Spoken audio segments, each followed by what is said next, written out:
And this is a historic chance that you don't need oil and gas. You can charge your car where you live. And this makes you superior in energy supply. Welcome back to In Between Charges, the perfect podcast to listen to whilst waiting for your EV to charge. As always, I'm joined by my co-host, Kevin. Kevin, welcome. What is one sustainable activity that you participated in the last week?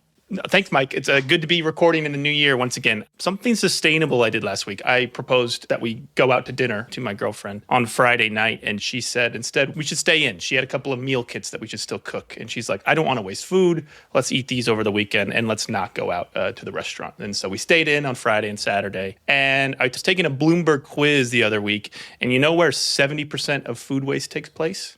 In the home. Actually, it's not at restaurants, it's not at grocery stores. It's in fact, it is us consumers at home. So I avoided some food waste by eating some food at home. Good job. On our next episode, we'll talk about what's in Kevin's fridge and how much can he actually make for a dinner in the next 2 weeks. No, great. Cool. So now our next guest is someone who is a well-known name in the energy management space, who, alongside many things related to clean energy development, is also a firm believer in both the necessity and also capacity to build carbon neutrality in homes. He is the co-founder of the electricity storage brand E3DC, heads Hager Group's energy management business unit called HagerEnergy, and to top it all off is a passionate sailor. And so very much excited to welcome Dr. Andreas Piepenbrink to the show. Welcome. Yeah, welcome. To get us started, I was reading through some of the interviews and also some of the articles about yourself and some of the work that you've been doing, not just the first part of your career over the last decade, but also the time before that. And one of the main themes that came to mind for me was just this sense of dedication, but also passion in sustainability and transitioning towards cleaner energy. Could you maybe share with our listeners where that motivation comes from and how you personally became involved in this area? And also if there are any particular experiences or moments that really inspired your commitment to getting into this industry sector. Yes, I had a life before the renewables, which was semiconductor business and automotive. So I was for 2 decades in automotive, and I was very much interested in innovation and EVs. And we already had 2008 some EVs with integrated bi-directional charging a bit ahead of time. And my plan was to build a lorry company similar to, you guys might know it, Rivian.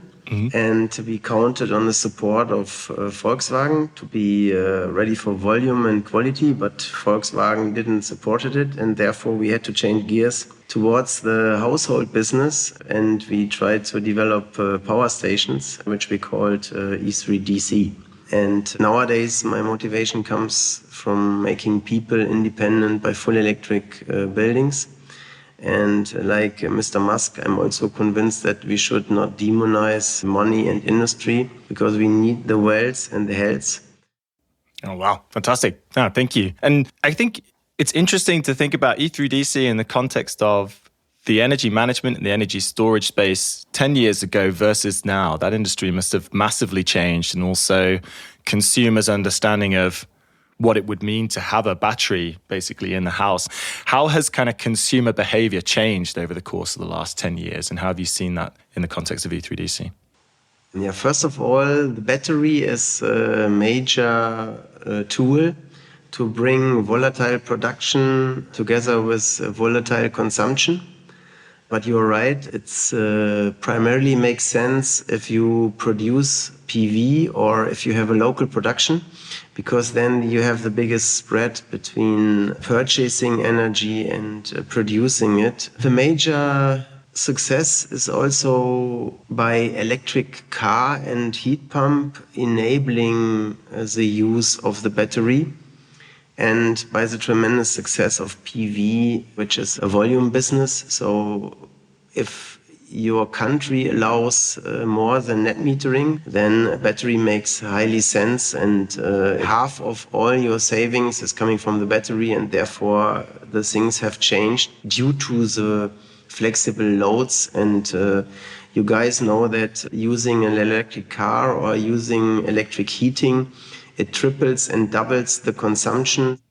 Yes, okay, that makes sense. So it's, I guess, the change is A, the fact as people electrify more of their appliances and also their vehicle, as you've said, and introduce more of these energy resources into the home, they have much more of a vested interest in understanding how to actually purchase and consume energy. And so maybe just then to frame a little bit the conversation today, what we really want to focus on and get a deeper understanding from you, Andreas, and from your experiences, what does carbon neutral home actually look like? And how can we try to connect all these different resources? And what implications perhaps does it have for a consumer who is about to make a decision to purchase a battery in the home or even make a decision to purchase an EV? Because as we saw from 2021 and the energy crisis, this is something that has a huge effect on people's essentially ability to maintain their own healthcare, purchase the right foods, etc., even just being able to afford your energy bills. But then maybe to kind of start that topic off, could you really just help us understand a little bit more what that really means in the context of residential energy consumption? I mean, what does carbon neutrality mean to you? Yes, thank you for the question. At the end of the day, it's if you do a business, then you should also think about the why and your purpose. And you automatically end up in our business in the contribution to society and environment. And to answer it, carbon neutrality is often a buzzword for the majority of the people. I think that carbon neutrality is when you try to compensate things, meaning you consume and you produce, and the balance, if the balance is zero or even better, you say that it's carbon neutral. Or if you count the amount of fossil kilowatt hours and you try to compensate it by the production of PV or wind. But this is not the game. For me, carbon neutrality is if you consider the whole CO2 balance of things, meaning backpack plus consumption till eternity, if this would be zero. And you guys know that this is not possible, but we can minimize it. So it's a very difficult topic, and especially calculating the backpacks is not easy, and it's also depending on the degree of renewables in the energy market. So let's agree on that carbon neutrality of society is a visionary target which we will never achieve probably, but we can do our very best. Yes. And I think maybe how I think about it related to EVs is it's always a discussion about the difference in the carbon footprint of an electric car versus a combustion engine car. And in that conversation, it's always bearing in mind the full life cycle, basically, from sourcing the raw materials to building the car, to running the car, to then moving the car battery to its second life and how you recycle those materials. And as I understand it, and from what you've just described, it's similar within the home. It's how much or what is the carbon footprint needed to be able to essentially build a home, and what's the lifetime of that house? And then how do you actually balance it, as you've been saying, to zero using then energy storage facilities and also distributed energy resources like solar panels and wind as well to try to bring that in. And of course, food consumption, Kevin, so related to that too. Yes, guys, maybe to add, I've worked a lot of my time on these household footprints, and I can tell you that more than half of the total consumption is the running energy, so it makes sense to do it electric. Mm-hmm. To continue on with the household discussion, because I just think that's so crucial, and we talk about creating and building more sustainable households and consumers and everything. And there's a lot of pieces that go into that. But I think a lot of people initially have a couple of concerns. One, maybe it's not as reliable, right? Because, okay, you've got a battery, you might have solar panels, the sun doesn't go all day. We know that. Bi-directional charging, which we can talk about, is not a reality yet in a lot of cases. I think about my sisters actually live in Seattle and Portland right now, and a massive storm has just hit the United States. And they have gone without power this whole weekend because trees have fallen on their power lines. And I think there's a big natural gas storage facility in the Pacific Northwest that's just out of gas. So people have no power there and everything. So people want reliability, right? And we see with that example that the current setup is not necessarily the most reliable. So one, how do we convince people that this battery plus PV plus EV is more reliable going forward? And two, how do we make sure that that's affordable, right? And those are two big kind of questions because it does take a pretty big upfront cost, but how do we both from a government policy decision-making level make things more affordable and also make sure people understand that this will be more reliable for you?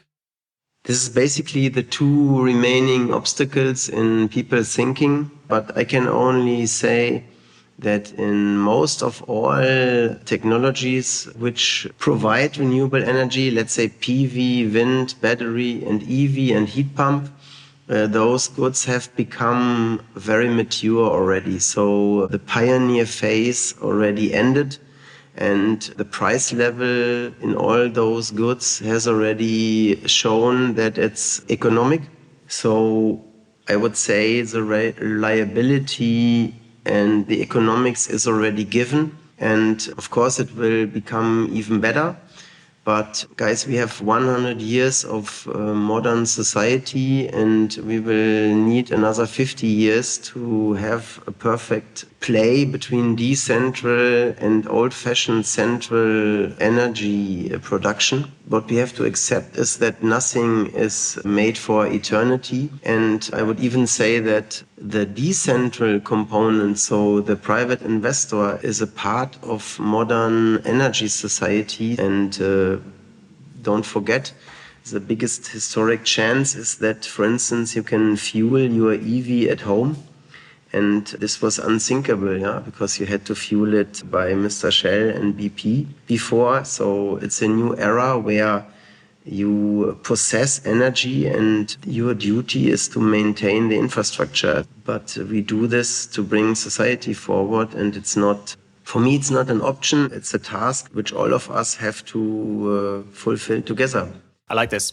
So your kind of framing and argument is, this is a necessary step that we all need to participate in, and we all have a duty to be able to do that. I think it is fair to say that, the price of solar panels, for example, have dropped, 98% over the course of the last 15 to 20 years, but still it is not affordable or a viable choice for many families and kind of households. But I guess if you think about it from just a family point of view, what's a good place for people to actually get started with this? Because someone's not going to straight away renovate their whole house with storage and a PV and a wind turbine and purchase an EV. That's a big set of assets to purchase. And just thinking about where you've started with E3DC, I mean, is that not the easiest place to start with if people also have access to flexible energy tariffs? So you can have a storage, you can have a battery in your house, you set up a flexible energy tariff, you purchase it overnight when it's cheapest, and then you basically use it. Is that not something that people can already start with? I mean, why isn't that already the norm within households and within manufacturing a new home?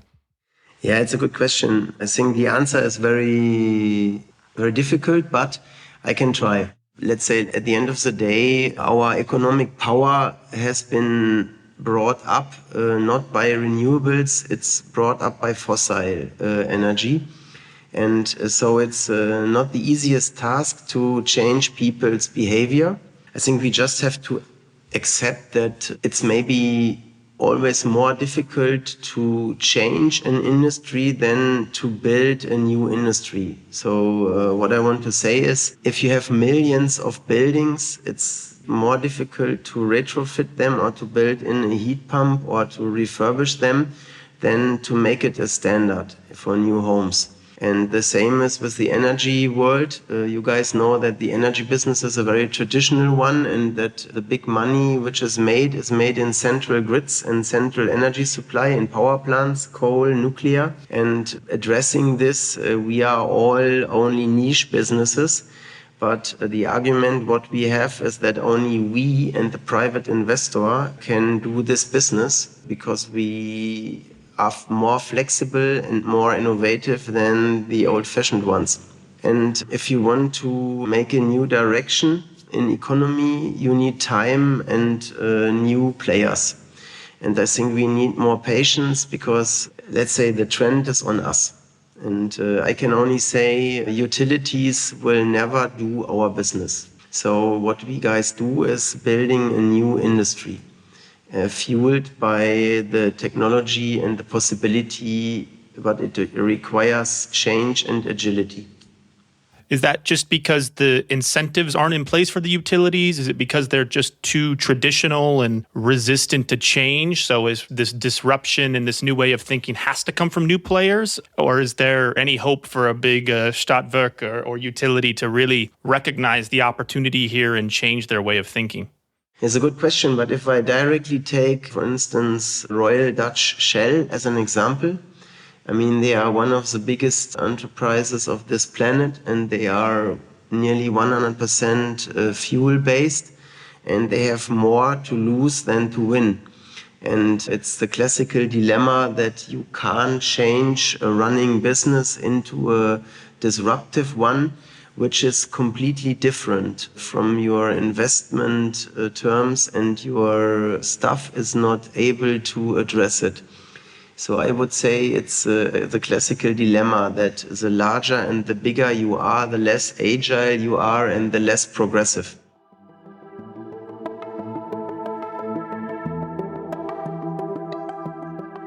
So, talked about the household here a bit and the transformation we're seeing there with batteries, with heat pumps, with homeowners purchasing EVs and then maybe installing solar panels. And that's happening in many different countries at a pace, some places a bit faster than others. What I struggle to envision a little bit more is the multi-unit dwelling space here. And you talked about retrofitting buildings and everything. I live in an apartment building. Mike, I think you live in an apartment building. You can choose, here in Denmark, you can choose your electricity provider. There's some flexibility there. But in terms of installing a heat pump, I wouldn't know where to begin to do that. In terms of installing solar panels on there, I would not know where to begin to do that. I don't know who takes that responsibility. So what does that kind of future look like for the apartment buildings of the world, and who foots the bill there? Because maybe I actually am moving out in 2 months. So if I invest in a charger for my parking space and then I leave with my EV, that's maybe the landlord is not so happy with that investment. Who finances that, and what does that future of a sustainable multi-unit dwelling look like?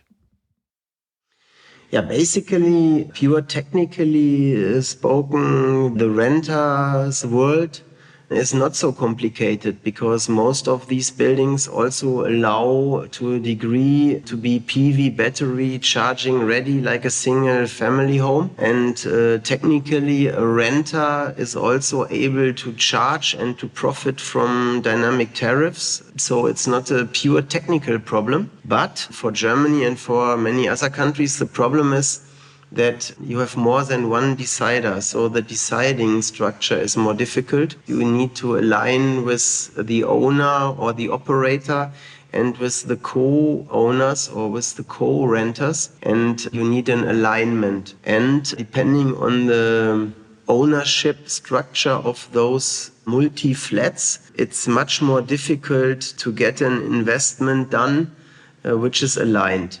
And that's exactly our task. And last but not least, you guys know that also the metering is in many cases more difficult, and the space is more limited for multi-use. But on the long run, it will happen same way like the single family home happened. Yeah. Maybe brings us back to the thesis you were explaining earlier, Andreas, about how in order for this to be a reality, there needs to be a new, almost, industry alongside utilities, and essentially a new business model to make it accessible to either the landlord or the agency, and then having some sort of agreement with people internally, because there'll also then be a difference between people who maybe own some of the apartments versus people who are just renting, and what type of financial involvement do they really believe themselves to have? I'm not really too sure. We have to hope that it becomes an amenity at these buildings that tenants come to expect. And then landlords are like, if I don't have XYZ, if I don't have a charger, if I don't have solar panels, if I don't have a heat pump, Mike's not going to rent from me. He's going to go to the building next door instead. Yeah, exactly. And also, you were saying earlier, the example in Denmark, we're fortunate enough to live in a country where we can have a choice of utility company and tariff. And that's not always the case. In Switzerland in particular, Kevin and I spent some time out there meeting different charging operators, also trying to meet with businesses who are involved in setting up decentralized energy networks. And a big challenge they have is your individual utility and your tariff is purely based on your postcode. And there's no flexibility with that whatsoever. 50% of America also is not in a retail choice market where it's the same setup. But guys, maybe to add, the core question from the sales front to that point is that we have to create a stronger demand, because people are used to fossil cars, they are used to fossil energy, and the question is, where comes the demand out of a sudden, which makes people really demanding for those electric infrastructures. And the truth is that it can be the advantage of electric operation and electric car, but the truth is that it's also due to the financial advantage or regulatory advantage coming along against the central energy of a country. And so I'm sure that the fight will be won by electric society, but it will not happen from today to tomorrow. So if you have the patience and the focus, the success is for granted, but it will take some decades and it's not done within a few years, as some optimists might claim. This leads us on quite nicely then to the next question. We've moved past the pioneer stage, as you've mentioned. There are now models and there are great examples of solar panels being installed in homes across various different countries. Spain also has one of the highest penetration at the moment. Texas as well, obviously the island state when it comes from an energy point of view, but new builds almost always have the solar panels installed. But then in addition to that, if you think about the complexities that you've already mentioned around setting up a new industry, trying to get government subsidies to disrupt the current models and almost cannibalize some of their revenue to create space for this type of energy consumption and choice in the household, what other factors or projects or initiatives do you think are missing or that you wish to see to be able to really catalyze that change and catalyze that transformation in homes and really drive the demand for people? I mean, you have to make it easy and not complicated. So the bureaucracy and the regulatory hurdles of metering and contracting and installation rules. Germany is probably not the best example, but you have to bring this more easy on the platter. Then we do it, especially for multi-flat. But already Germany is really a role model in allowing tax-free self-consumption. So you can do up to 30 kilowatt without any tax and any problem, any bill. This is pretty cool. We have it since last year, 1st of Jan. Because it's energy and because we have energy tax and because it's a carbon topic, it needs to have an advantage versus fossils. So at the end of the day, you have to incentivize the electrics version and we need tax advantages at the end of the day or a CO2 punishment, sorry to say that. And because the renewables need to be cheaper than the non-renewable ones. In the case of Germany, we need battery factories, or for Europe, we have to invite the Asians here to overcome our laziness and to share their competitive advantage. Because whether you like it or not, Europe is not able to produce cells on a competitive level. Maybe you can do it if you are Tesla and invite Panasonic, but we need to have an industrial thinking how to transform our industry and not only import things. And for investors, I do see reliable interest rates. And yeah, what I would say is we have to enable V2X. So bi-directional charging is for me the democratic solution for everybody, also for the multi-flat owners and the renters.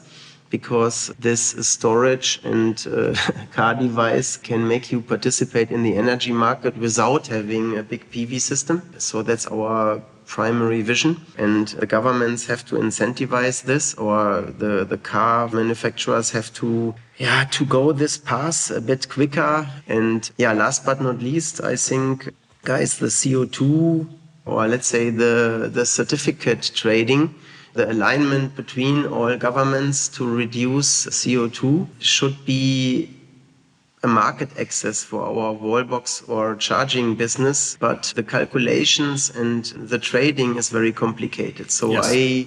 I see a big chance there, but it's still a massively complicated business. Yeah? So, so we should work in every country on an agenda how to make this a volume business, the charging, the VD, the PV, and so on and so on. And it's not yet on the agenda of each European government. I know that there is a regulation that's being debated or was debated in kind of March of last year, and they've released a public part of it, which is all about, Part of it is just general grid infrastructure and upgrades, increasing reliability. But the other part is thinking about it from the bottom up and creating essentially these microgrids. And you've laid out some pretty clear things, which I think I just also want to quickly summarize, because it's definitely not a simple pathway. And there's lots of intertwining industries that will play a role. But removing bureaucracy so you can push projects through this much more quickly, making it also affordable or incentivizing an individual at the energy level, but also at the infrastructure level, so people can actually make a vested choice in getting things like a solar panel or battery basically set up in the home. Another big topic you talked about was really on an industrial level, increasing our overall capacity and storage capacity that we are able to provide within the European Union or within any country itself as well, and basically winning those bids. I know Northvolt was going to set up a huge facility in the UK, and then that project basically got canned, and now it's being moved. Northvolt's going to stay in Germany now. They were thinking about going to the US, and then they were able to get some extra euros out of the German government there, I think. And then just to round it off, then the other part then is, as you kind of mentioned, is really this certification or deregulation of the whole market to actually make it possible for individuals to be a prosumer and participate. And actually, yes, we're doing bi-directional charging, and that's great, but there's always maybe 1, 2, 3 steps before an individual can actually get to the market. And there's so many third parties and chains that just erode any incentives or margin that you might be able to get through selling the electricity back in. So completely agree. Thank you very much. Really good roadmap for change. Like you just mentioned, all those factors and elements make it a pretty complex space, right? And we work in it every day, and I struggle to kind of keep track of everything, right? But it's clearly also pretty attractive too. I'm listening to the Elon Musk book right now by Walter Isaacson, and there's a bit in there about Tesla's acquisition of Solar City. It's about the Powerwall, and clearly Tesla is making, has been and is currently still making a big play for the kind of the home energy management system and everything. Obviously, you started a company that's in this space, so it's pretty attractive. But like you mentioned, it's pretty complicated. But what ultimately kind of attracted you to the space, attracts Elon Musk to the space?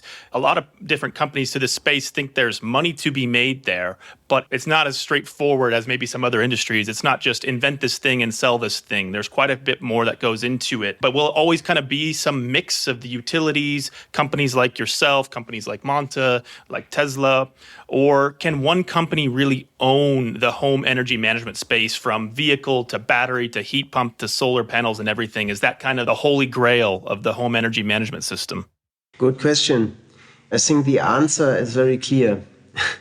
Theoretically, it can be done, but it has not even been possible in the mobile phone market. And I do not know one market where we have one market leader only, maybe Amazon in the marketplace market. But the reason why I think it's not possible is, and you guys know this, the market is highly fragmented and it's highly country specific. And last but not least, you need fulfillment, meaning installers, solateurs, so you have craftsmen and you have to turn up locally. So I think the regional structure and the complexity of buildings and flexible loads technology will not allow that one player can cover each and everything. Last but not least, you also need to do the service, recycling, after sales and maintenance topic, and you also need the software backend to maintain the customer's satisfaction. And you know this from Monta, we know this from E3DC. This is not done in one day, and behind of these software architectures are also physical people resolving issues locally. Yeah, that makes sense. And I guess maybe also adding to it, is a market like that where there's one major company that owns it also what we would want? There's a reason why the retail energy market at least has been deregulated a lot within Europe and then also partially in America, and it's to create fewer points of failure and better prices basically to consumers. And I can imagine if that happens in the future, it's already very difficult to balance the market with, a few individual players.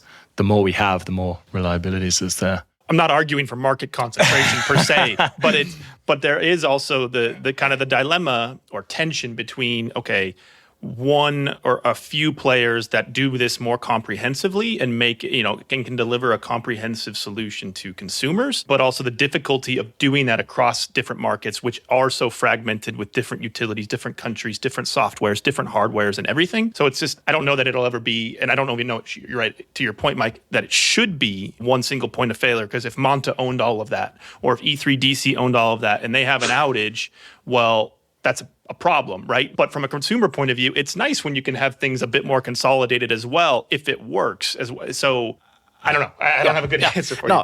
Yeah, I agree. And then it also, related to the charging network, there's a point about interoperability and experience. And whilst there can exist many different companies, I agree, having one interface for an individual where they can control everything, don't necessarily need to see all of the other third parties behind it. The next one is, so we talked a lot about technologies.